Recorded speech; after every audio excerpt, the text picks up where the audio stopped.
Hello everyone and welcome to the Bantamweight Boxing YouTube channel. I'm on a roll. I've just done one video and I thought, you know what? Why don't I do two in one night? And I'm on the Eubank craze right now. I'm only talking Eubank.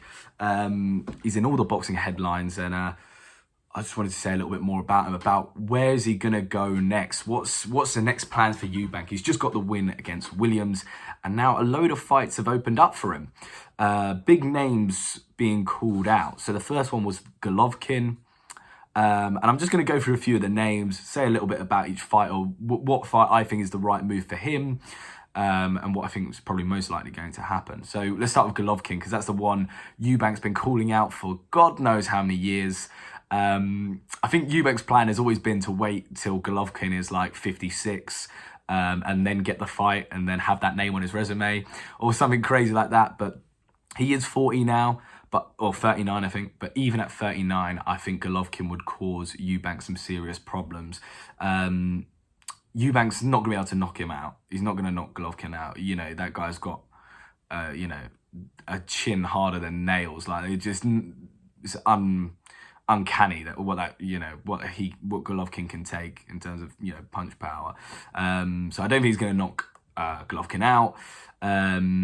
And I think Golovkin's just an overall better boxer. And we saw that in the Williams fight, that I don't think Eubank's, you know, boxing ability has improved, you know, drastically. And we're not expecting it to, but if he's not going to be able to rely on his, you know, his combination and knocking Golovkin out, I don't really see what the game plan is for Eubank in that fight. I don't see how he wins that fight. I think Golovkin could knock him out if he wanted to. And even if he didn't have that in his arsenal, I think Golovkin, could, you know, outwork him with the jab, just outwork him. And that's, again, I'll go back to the Williams fight. There's a lot of times in the Eubank fight where you're not doing enough to nick the rounds. And Golovkin, I tell you what, will work like, you know, like a horse, and he will nick those rounds. So I don't think we're going to get Golovkin next. I don't think it's a great move for Eubank. I think, you know, there's a chance. I have said prior, I think Eubank could do him, but I was slightly put off by that, by the Williams performance.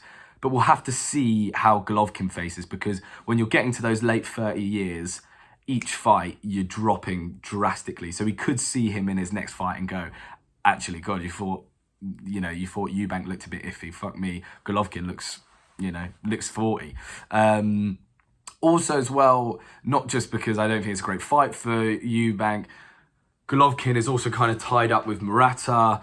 They were obviously meant to fight, but that's been delayed because of COVID. So we don't really know what's going to happen with that. And I think them two are kind of they're gonna fight. So I just don't see Golovkin being the next fight anyway. So who else is there? So another name that's been called out is Joe Saunders. Now Saunders has come out as well and said, I like this fight. He obviously hasn't fought since May, I think it was, with the Canelo fight, obviously the massive Canelo fight. So he's been quite inactive. But that is just such a great fight. Like, you know, they both fucking hate each other. They're both great talkers, big personalities, big names in the boxing world. They'd do a lot of pay-per-views, and they both know they'd make a fucking load of money off it. They've got the backstory, you know, they've already had the first fight, which, if you go back and watch, was a very close fight. Like, you know, I think people feel like Joe, you know, you forget that it was actually a lot closer than you know, you might remember. I thought, oh yeah, Joe Saunders just jabbed his head off. But when you go back and watch it, it was a tight scrap. It was a tight scrap. So great storyline already there. They both just don't like each other as well. Like, you know, you can't fake that in boxing. Like, there is genuinely, there is serious beef between them two. So I think it would do well in terms of money. I think they both want it. Eubank said he would happily have the fight. So I think it works. And for Eubank, you know, he held his own in the first fight. He's stayed active. You know, he looks after himself. Although he is aging, he does look after himself. Joe Saunders, on the other hand, you don't really ever know what's going on with him. He's been out of the ring for a while. Is he still training? I don't know. Is he just looking for another big payday? And if that is the case, it's going to play into Eubank's hands, because, you know, he's going to be training, and, you know, he's going to be in good shape, and, you know, just hasn't got that ring rust. So in that sense, there's a it makes out for quite an even matchup, and you could sell it to the fight fan. Like even me right now, I couldn't off the bat give you who I think wins out of that fight. I think it's a good fight. It's a good 50-50. So yeah, I think that for me would be ideally the fight I'd like to see next.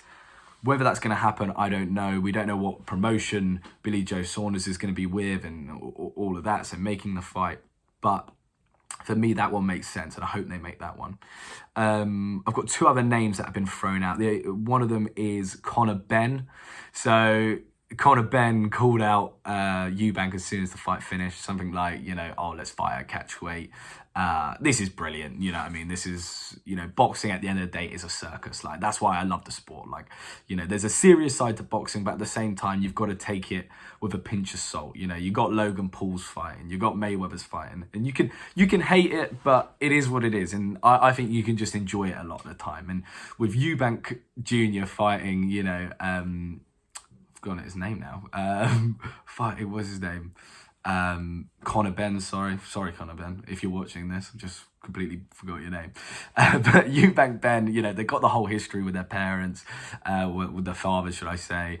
And, we never got that third fight. So why don't they make the third fight with their sons fighting at a catch weight or whatever? It's brilliant. I love it. But do I want to see it? No, fuck no. Like, not just not right now. I think, Conor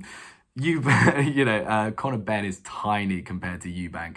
It would be a very unfair matchup, and it's just not a fight that needs to be made right now. And I think Eubank's aware of that. They know it's a bit like Kell Brook fighting Khan. They know that fight is going to be their whole career, and they can cash in on it when they're both 40, and that's probably what they'll do.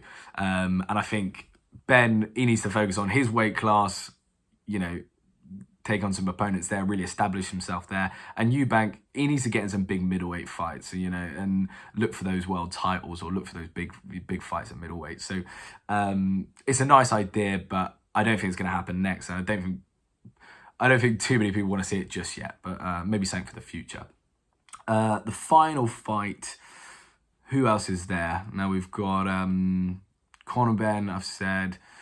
There's one more, I think. Oh, yeah, that's it. So people have been talking about Eubank potentially fighting Kell Brook. So if Kell Brook gets through Amir Khan, he could then move up in weight. Because also he's already with Sky Sports, isn't he? Or with Boxer, or whatever. So if he beats Amir Khan, moves up in weight like he did against Golovkin, and fight Chris Eubank, which... Again, it's a bit like the Conor Benn fight. I think it's quite exciting. Big British names. It'd be entertaining. It'd get eyeballs on it. But for Chris Eubank, I think right now, he's in that, he's not getting any younger. How old is he? He's mid-30s now, I think, or 32 or something like that. I can't actually remember. But he's got to get the big fights now. He's got to do the Saunders, the Golovkins. He's got to go for those fights now. And Kell Brook is just, being someone like Kell Brook is just not going to give you really the recognition. But it would do well in terms of numbers, but it's not really a fight I want to see. And also as well, it's completely reliant on whether Kell Brook beats Amir Khan. And even if he does, I'm sure they're going to try and push out a trilogy or, at least 2 fights between Kell Brook and Amir Khan. So we wouldn't see that next. But who knows who we're going to see next.